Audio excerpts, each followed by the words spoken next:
Duha ka insidenteng sunog nahitabo sa managlahing lugar sa Mindanao. Dugang detalye sayro nato sa live report ni Cyril Chavez. Cyril.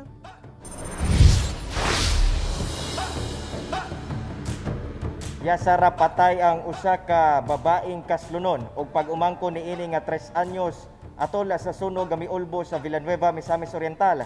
Samtang sa Zamboanga City, usa ang angol dihang nasunog ang 7 ka mga balay. Patay na diyang ma-recover sa kabumbirohan ang mga biktimang sila Lera Buelia, 30 anyos, ug pag-umangko ni ining 3 anyos nga si Octobia Zaira Buelia. Human nga wala sila makagawas, diyang nasunog ang ilang balay pasado alas 6 kaganihang buntag sa Villanueva, Misamis Oriental. Sa pagsuta, nagsugod ang kalayo sa ikaduhang andana sa balay kung asa natulog ang mga biktima ug paspas kining mikatag, labi pa nga gama sa light materials among balay. Labihan ang kaguol karon sa kabanay sa mga biktima.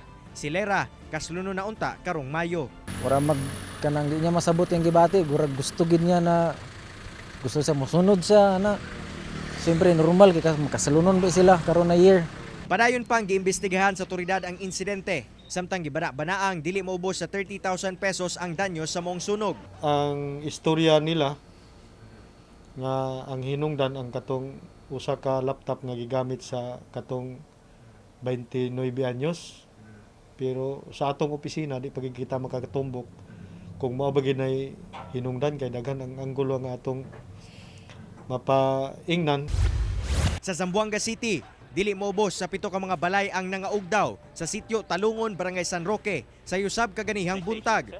Sumala sa District Fire Marshal, nagsugod ang kalayo sa balay sa usa ka Trinidad Amancio tungod sa nabiyaang nilungag sa abuhan. Usa ka residente ang gidala sa ospital, human nakahiagom og first degree burn. Ana sa 350,000 pesos ang danyo sa insidente. Kini na ang ikaduhang insidenteng sunog sa Zamboanga City karong Fire Prevention Month.